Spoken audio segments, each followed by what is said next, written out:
Like many other traditions and religions, Hindus also practice Hinduism mostly by bhakti, that is devotion to their chosen god or goddess or gods or goddesses, or it could be a formless idea of a deity. It could be a transcendental idea of a deity, that is Brahman, which is not even a deity, but it's a idea of a transcendental reality that is beyond all imaginations. That is the idea of Brahman. But Brahman is sometimes then given anthropomorphic form. He is imagined. Brahman is imagined as a male god or a female goddess, and that can take several different forms. And so Hindus practice Hinduism by their connection, their devotion to their own chosen god or goddess. Now, this idea of devotion is a very transactional idea. It's a mutual relationship where you go and revere your god or goddess in the temple, for example. And the idea is that the god or goddess listens to you. He looks at you. He or she listens to you. They look at you. They bless you with some boons or any chosen rewards that you need from that god or goddess. So it's a reciprocal relationship. So I'm referring to the slide 7 on the presentation on Hinduism. So please follow along. So the devotion can be a public practice or a private practice. Public in the sense where the entire village, entire family can go to a temple and other families can join there. Even entire country or entire state or entire village can come together and try to worship a common deity. For example, the entire idea of Hindu of India is imagined sometimes as Bharat Mata. So Mother Goddess of India, Vande Mataram, one of the major national anthem, national songs that millions of Indians sang during the freedom struggle against the British. That means Vande Mataram means Mother Goddess of India. We revere to you, we bow down to you. So entire nation is also imagined as a mother goddess.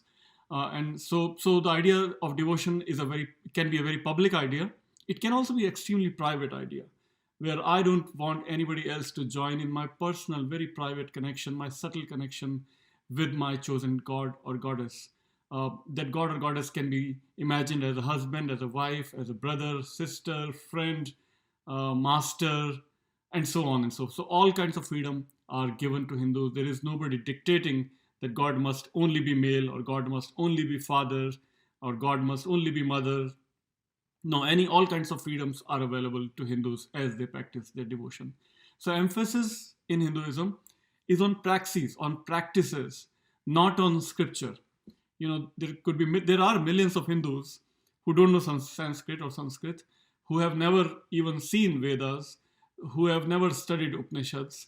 They are happy with their 4 lines or 40 lines of Hanuman Chalisa, which is a local dialect in UP in northern India. They sing their Hanuman Chalisa, or even some people even may not remember Hanuman Chalisa, those even not even those 40 lines, and just can say Jai Bajrang Bali, hail or victory to the Hanuman, the god with the monkey face. So he's one of the most beloved Hindu gods in India and across the world. And so the emphasis is not on revering a scripture, but emphasis is on this personal or connection, reverence to any Hindu god or goddess. Hindu devotion is also very popular in local language movements in North India, South India. Some scholars think that the entire bhakti movement, the devotional movement in the medieval times, started in the southern part of India and then it spread across entire India, south, north, east, west. There were several movements led by great saints like Kabir and Nanak and Dadu and Bishnoi movement of Jamboji, and then Ramananda and many Tulsidas, many other movements. They all were pretty much contemporary within 200-300 years, and they were very popular across South Asia, across India at that time. Also, some scholars point out that devotion is one way to practice Hinduism that is available to all the social classes. Doesn't matter higher class, lower class, everybody can join in, and they all can practice without any differences of classes or castes or genders or so on. And now, what are the objectives of devotion? Why do Hindus practice devotion on slide 9. They can practice devotion to practice simply a belief. They can believe in uh, non-dualistic idea of deity, dualistic idea of deity, pantheistic idea of deity, panentheistic idea of deity, transcendental idea of deity. There could be multiple beliefs and multiple ways to practice that belief. So that's one way to practice that belief, is by practicing devotion to that deity. They can get attached to a deity. They can admire the deity by singing different songs, different hymns. They can have these different kinds of relationship, as I said earlier, of husband, wife, son, daughter, husband, friend, master, and whatnot. Entire community can come together and get practice that bonding with their god or goddess. Uh, People also, of course, practice devotion for personal benefits, to get some good grades in examination, to get profit in their business, to get a son or a daughter that they request sometimes from their deities. They also practice devotion to practice rituals. Rituals can be around the different stages of life, such as wedding ritual is performed with the god of fire, for example. Naming ceremony is done with another god or goddess, and so on. They also practice devotion when some Hindus get these calls, these divine calls, where some god or goddess can come in their dreams, and he or she can demand that that person who sees that dream should wake up and go and practice their devotion to that particular god or goddess. There are thousands of stories around those kind of examples as well. Since now the slide 10, so since ancient times, Hindu temples are not just the centers for devotion. These are the centers where centers for religious purposes, social purposes, where the entire community comes together and they can discuss their problems of their village, for example. They're also economic centers, because temples are the key places where some of the largest forms of donations are given to these temples, and then those donations are used for philanthropic purposes around that village, around that city. Temples are also centers for arts, performing arts, such as music and dance, or sculpture, painting. There are hundreds of temples across India where ancient statues, ancient sculptures, paintings are still being preserved in these temples across India, north, south, east, west. Um, Scholars believe that temples started in somewhere around 5th century CE. And then there are metaphorical temples where human body is imagined as a temple. Entire town or a village can be imagined as a temple. Mountains can be imagined as a temple. Rivers can be imagined as temples, because people do rituals for the river itself, river herself, rather, I should say, because most rivers are imagined as mother goddesses, except one, which is the Brahmaputra river in the eastern part of India, that has a masculine name. But most of the other rivers are all feminine names, so they are imagined as mother goddesses. Then, of course, as I mentioned earlier, the entire nation is imagined also as a temple. Hindu temples now are, of course, present in India, but also in Southeast Asia. Ancient temples such as in Cambodia, Thailand, Malaysia, Mauritius, Indonesia, United Kingdom, England, the United States, Canada, and Caribbean islands, and so on and so forth. Devotional practices can be practiced again by visiting a temple and having the darshan of the deity. By doing yoga and meditation, one can practice devotion. One can practice devotion by singing hymns or bhajans or dances. One can practice devotion by taking some vows and practicing fasting and other austere practices like Gandhi did. Pilgrimage is a very popular form of practicing devotion, where people go and visit their chosen temples in some holy towns or holy mountains. They can listen to religious discourses, or by watching religious performances now on several TV channels across the world now, especially in India, of course. Then during the festivals, devotion can be practiced in different seasonal festivals. Festivals can be for birthdays of different gods and goddesses, or even a birthday for a sacred text such as the Bhagavad Gita. So these are various forms where devotion can be practiced, and it has been practiced for thousands of years, and by millions of Hindus across the world. Let's go to slide 12 now. Uh, how is sacredness extended? Sacredness is not just limited to a temple in Hindu tradition.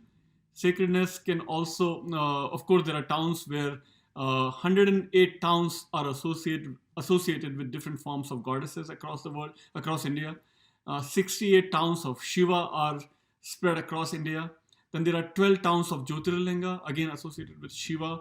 Then there are 8 towns of Vishnu, 4 towns of Shankara Mathas, that is when Adi Shankaracharya, one of the most revered Hindu sages, had established these 4 towns in east, west, north, south of India. And all these series of towns and are spread across India. And people go there for pilgrimage purposes and they practice their devotion in that way. Sacredness can also be associated with mountains, trees, and rivers. And that again is a pan-Indian pilgrimage. Then there are cyber rituals on temples, on websites. So people sitting, for example, people sitting in America, United States, can connect to a holy temple in India and can perform, some priest in India can perform the rituals for these Indian Americans. And the Indian Americans can pay, Hindu Americans can pay they can donate to the temple using their credit card, and a pujari or a priest in the temple in India can perform the rituals sitting in India. Then on different festival days, some craftsmen in Hindu tradition, they worship their tools, their whatever tools that they are using. For example, even computer can be worshipped on some sacred festivals that are focused around that kind of idea of craftsmanship, and arts are associated with a specific god or a goddess in the Hindu tradition, and there are festivals around that idea, and so tools can be also worshipped, and so that's another extended form of sacredness. Then new vehicles, new cars are also worshipped. New homes are also ritually inaugurated. So sacredness is beyond the temples, beyond holy towns. Sacredness can even involve new vehicles, new cars, new homes, and all kinds of rituals can be done around these objects across the world, wherever Hindus live. Now let's go to the slide 13. What exactly happens when a Hindu enters a temple? When Hindus enter the temples, the idea is that all their senses must be involved and engaged in the temple. They see the deity, and deities see them. They ring the bell, so as if they are invoking the deity, right? And they hear the chants. Holy sacred texts are used for several different kinds of chants. Different hymns are invoked from different texts, such as Vedas or different Puranas or Hanuman Chalisa, as I gave the example earlier. Then they are supposed to taste the prasad, food that is in a divine way, that is touched by the deities. That prasad is eaten, tasted by the devotees. Then they smell the flowers, and incenses are burnt for the deities. Then they touch the deity, their murtis of the deities. They offer flowers and fruits to the deities. So all different senses, seeing, ringing the bell, tasting the prasad, smelling the flowers, touching the deity, all of these 5 senses are involved. The idea is that your entire being should have this experience of having communion with your chosen deities, god or goddess, doesn't matter. Importance of fire is extremely nicely maintained across the tradition, across the thousands of years of tradition that has been practiced in India and now across the world.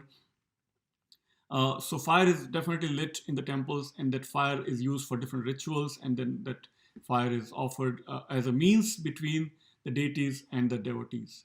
It's again a form of transaction between the devotees and the deities. Now, categories of deities, slide 14. There can be family deity that is passed on from generation to generation. There can be village deity that is worshipped by entire village or town as a community. There can be personal deity, which can be one's chosen deity, and that can be different from within a family. Family members can have different personal deities. Somebody can worship the so-called elephant god of Ganesha. Somebody else in the same family can worship the so-called monkey god Hanumana, and so Then there could be different versions within a village and different versions within a family. Now let's look at slide 15, Tantra. Tantra is a system. Tantra simply literally means a system. It's a system that is used to practice mind control, meditation, also to transgress the sexual energy and to convert it into spiritual energy. Tantra uses several different kinds of images and devices to practice Tantra, and it's a pan-Asian phenomenon which is also found in Buddhism, Jainism, in addition to Hinduism, and also even in religions of China and Japan. So that's another way to practice devotion. In slide 16, I show this kind of a pattern where renouncers and householders have been more prominent in different time periods. In the Vedic period, for example, when between Indus Valley civilization and 5th century BCE, the idea of householders takes prominence. Then comes the Buddha and Mahavira in around 5th century BCE, when renunciation becomes more prominent. And afterwards, again, the idea of householders take prominence in the Hindu tradition. Medieval times, when the different saints, different sages such as Kabir, Nanak, and Jayadev and Vallabha and others are prominent, the idea of renunciation takes once again the front seat of more focus. And then since last 19th century, the idea of householdership, being active in the family, being active in the world, takes more prominence in the form of when the leaders such as Tilak and Gandhi and several others have taken more prominence, with Vivekananda being an exception. Let's take a look at now the great epic, so-called great epic, but in the Hindu tradition it is called as the Hindu history text, Itihasa. In English it is often referred as a Hindu epic. On slide 17, the epic or the text, one of the longest texts ever written in the world, called Ramayana. This is a very, very popular story, legend, or myth-historical text, I think is a good word. Myth-historical, which means it can be interpreted as a great myth or a great historical text, depending on who you're talking to. And it's a story, beautiful story of a great emperor, a king called Rama, who is an embodiment of Dharma. He is an ideal king, ideal son, ideal friend, an ideal warrior. And his wife is Sita, an ideal example of a wife. Rama's brother is Lakshmana, an example of an ideal brother. Then their assistant, in a way, is Hanumana with that monkey face god that we referred earlier. Hanumana is the ideal religious, let's say, religious volunteer, spiritual volunteer or assistant who helps in all kinds of tasks that Rama and Sita and Lakshmana have to take as they live in the forests, and how they defeat different kinds of villains and so on.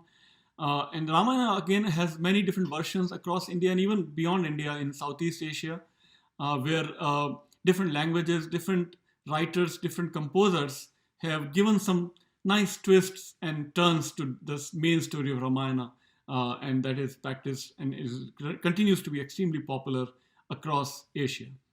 And finally, the last slide of 18, in which let's take a look at one of the longest texts, again, ever written in the world, the Mahabharata, which literally means the great lineage of the Emperor Bharata. And his lineage gets divided into two warring cousins of Kauravas and Pandavas, and they get into a big war, and that is concluded by Krishna's intervention, and Krishna is trying to help Pandavas, and Pandavas succeed and win the war. And as part of Mahabharata is written the Bhagavad Gita. Bhagavad Gita contains all kinds of messages, all kinds of teachings based on ethics, and we'll get into more details on these texts, some of these texts and the Bhagavad Gita in later lectures. Let's stop here for now. Thank you.